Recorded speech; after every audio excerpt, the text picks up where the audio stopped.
विजयन साहब विदेश गए हैं, उनको मालूम पड़ना चाहिए തിരുവനന്തപുരം में भाजपा वाले इकट्ठा हुए हैं.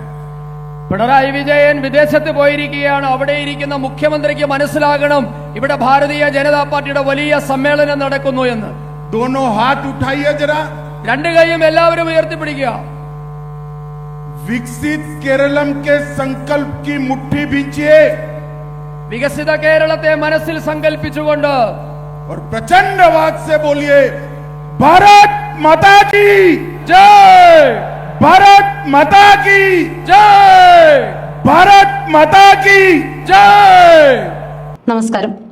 വികസിത കേരളത്തിനായി ബിജെപിയെ ജയിപ്പിക്കേണ്ട സമയമായി എന്ന് കേന്ദ്ര ആഭ്യന്തരമന്ത്രി അമിത്ഷാ. 2026 നിയമസഭാ തിരഞ്ഞെടുപ്പിൽ ബിജെപിയുടെ നേതൃത്വത്തിലുള്ള സർക്കാർ കേരളത്തിൽ അധികാരത്തിലെത്തുമെന്നും അദ്ദേഹം പറഞ്ഞു. കേരളത്തിൽ ബിജെപിയുടെ ഭാവി ശോഭനവും കരുത്തുറ്റതുമാണ്. 15 വർഷമായി കേരളത്തെ വീക്ഷിക്കുന്നുണ്ട്. ഇവിടുത്തെ രാഷ്ട്രീയം മനസ്സിലാക്കി വരുന്നു. ബിജെപിയുടെ ലക്ഷ്യം കേരളത്തിന്റെ വികസനമാണ് എന്നും CPMന്റെ ലക്ഷ്യം അണികളുടെ വികസനമാണ് എന്നും അദ്ദേഹം പരിഹസിച്ചു. തദ്ദേശ നിയമസഭാ തിരഞ്ഞെടുപ്പിന് ഒരുങ്ങാനും പ്രവർത്തകർക്ക് അദ്ദേഹം നിർദ്ദേശം നൽകി. പുത്തരിക്കണ്ടത്ത് BJP വാർഡ് തല നേതൃസംഗമം ഉദ്ഘാടനം ചെയ്തുകൊണ്ട് സംസാരിക്കുകയായിരുന്നു അദ്ദേഹം.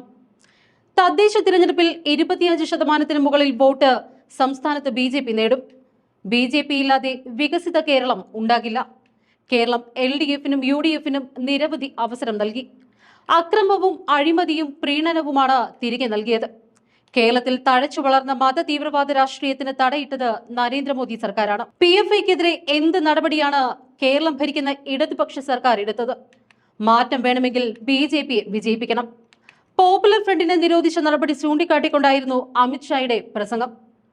സംസ്ഥാനം ഭരിച്ച LDFും UDFും അഴിമതിയുടെ കാര്യത്തിൽ വ്യത്യസ്തരല്ല എന്ന് പറഞ്ഞ അമിത്ഷാ മോദി സർക്കാരിനെതിരെ ഒരു അഴിമതി ആരോപണം പോലും ഇല്ല എന്നും പറഞ്ഞു. സ്വർണ്ണക്കള്ളക്കടത്ത് ആരോപണം ആവർത്തിച്ച അദ്ദേഹം പിണറായി വിജയൻ സ്റ്റേറ്റ് സ്പോൺസേഡ് അഴിമതി നടത്തിയെന്ന് ആരോപിച്ചു. അടുത്ത വർഷത്തോടെ രാജ്യം മാവോയിസ്റ്റ് മുക്തമാകുമെന്നും അദ്ദേഹം പറഞ്ഞു. विजयन साहब विदेश गए हैं, उनको मालूम पड़ना चाहिए त्रिवेंद्रम में भाजपा वाले इकट्ठा हुए हैं. പിണറായി വിജയൻ വിദേശത്ത് പോയിരിക്കുകയാണ്. അവിടെ ഇരിക്കുന്ന മുഖ്യമന്ത്രിക്ക് മനസ്സിലാകണം ഇവിടെ ഭാരതീയ ജനതാ പാർട്ടിയുടെ വലിയ സമ്മേളനം നടക്കുന്നു എന്ന്. दोनों हाथ उठाइए जरा, രണ്ട് കൈയും എല്ലാവരും ഉയർത്തിപ്പിടിക്കുക. विकसित केरलम के संकल्प की मुट्ठी भींचिए വികസിത കേരളത്തെ മനസ്സിൽ സങ്കല്പിച്ചുകൊണ്ട് और प्रचंड आवाज से बोलिए भारत माता की जय, भारत माता की जय, भारत माता की जय. जिस आधार पर विकसित केरलम की कल्पना हम करते हैं उसके मूल में मोदी जी के 3 सिद्धांत हैं. पहला, करप्शन बगैर का गवर्नेंस. ഏത് അടിസ്ഥാനത്തിലാണോ നാം വികസിത കേരളം എന്ന സങ്കല്പം മുന്നോട്ട് വെക്കുന്നത് അതിന്റെ അടിസ്ഥാനം എന്നുള്ളത് നരേന്ദ്രമോദി മുൻപോട്ടേക്ക് വെക്കുന്ന 3 കാര്യങ്ങളാണ്. അതിൽ ഒന്നാമത്തേതാണ് അഴിമതിരഹിത ഭരണം. दूसरा, सरकारी योजनाओं में कोई भेदभाव नहीं होगा. വിവേചനമില്ലാതെ സർക്കാർ പരിപാടികളുടെ നടപ്പാക്കൽ. और तीसरा, वोट बैंक पॉलिटिक्स से ऊपर उठकर केरल के विकास की संकल्पना. പ്രീണന രാഷ്ട്രീയം അവസാനിപ്പിച്ചുകൊണ്ട് വോട്ട് ബാങ്ക് രാഷ്ട്രീയം അവസാനിപ്പിച്ചുകൊണ്ടുള്ള വികസനം. भाइयों बहनों, कम्युनिस्ट पार्टी और भाजपा दोनों केडर बेस्ड पार्टी है. CPMും BJPയും കേഡർ സ്വഭാവത്തിലുള്ള പാർട്ടികളാണ്. मगर दोनों में बहुत बड़ा अंतर है. कम्युनिस्ट पार्टी के लिए केरल का विकास, इसके ऊपर केडर का विकास है. പക്ഷേ രണ്ടും തമ്മിലുള്ള അടിസ്ഥാന വ്യത്യാസം ഭാരതീയ ജനതാ പാർട്ടി ലക്ഷ്യം കേരളത്തിന്റെ വികസനമാണ് എങ്കിൽ CPMന്റെ ലക്ഷ്യം അവരുടെ അണികളുടെ വികസനം മാത്രമാണ്. और भारतीय जनता पार्टी के लिए कैडर के विकास के ऊपर विकसित केरलम है. ഭാരതീയ ജനതാ പാർട്ടി ലക്ഷ്യമെന്നുള്ളത് ബിജെപിക്കാരുടെ ലക്ഷ്യത്തിനും ഉപരിയായി ഈ കേരളത്തിന്റെ മൊത്തത്തിലുള്ള വികസനമാണ്.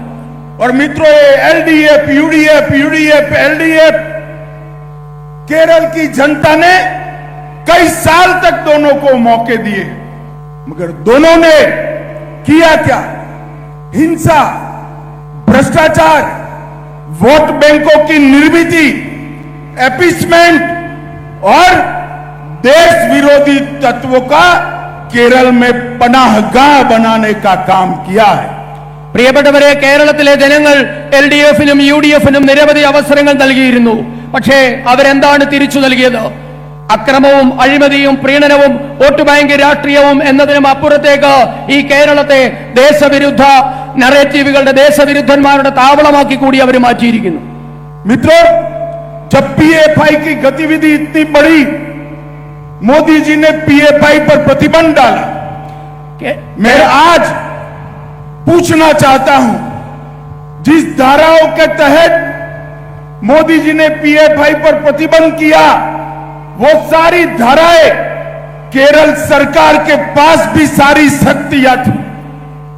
क्यों केरल की लेफ्ट सरकार ने PFI को प्रतिबंधित नहीं किया? और PFI बढ़ता बढ़ता बढ़ता भारत के अन्य हिस्सों में जब गया, तब मोदी जी ने PFI को बैन कर सारे राष्ट्र विरोधी लोगों को जेल की सलाखों के पीछे डालने का काम किया. പ്രിയപ്പെട്ടവരെ, ഈ കേരളത്തിൽ തഴച്ചു വളർന്ന മതതീവ്രവാദ രാഷ്ട്രീയം, പോപ്പുലർ ഫ്രണ്ടിന്റെ നേതൃത്വത്തിൽ നടന്ന മതതീവ്രവാദ രാഷ്ട്രീയത്തെ തടയിട്ടത് നരേന്ദ്രമോദി സർക്കാരാണ്. ഞാൻ ചോദിക്കാൻ ആഗ്രഹിക്കുന്നു, PFIക്കെതിരെ എന്ത് നടപടിയാണ് ഈ കേരളം ഭരിക്കുന്ന ഇടതുപക്ഷ സർക്കാർ എടുത്തതെന്ന് അറിയാൻ ആഗ്രഹിക്കുന്നുണ്ട്. PFIയെ മോദി സർക്കാർ നിരോധിച്ച ശേഷവും കേരളത്തിൽ അവരുടെ പ്രവർത്തനം സജീവമാണ്. പക്ഷേ കേരളത്തിലും അകത്തും പുറത്തുമുള്ള മുഴുവൻ മത തീവ്രവാദികളെയും ജയിലിനകത്ത് പിടിച്ചിടാൻ, ജയിലിലിടാൻ സാധിച്ചത് നരേന്ദ്രമോദിക്ക് മാത്രമാണ്.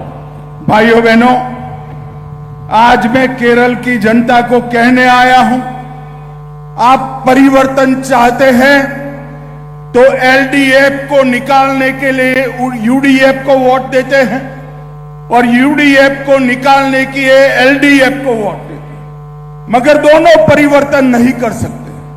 अब समय आ गया है कि परिवर्तन करने के लिए, विकसित केरलम बनाने के लिए सीधा भारतीय जनता पार्टी और NDA के लिए वोट करिए.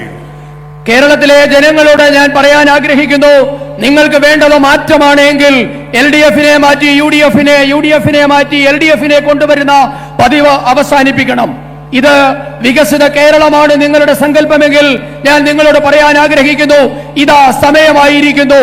ഭാരതീയ ജനതാ പാർട്ടിയെ അധികാരത്തിലെത്തിച്ച് ഒരു വികസിത കേരളം സാക്ഷാത്കരിക്കാനുള്ള സമയം ആഗതമായിരിക്കുന്നു.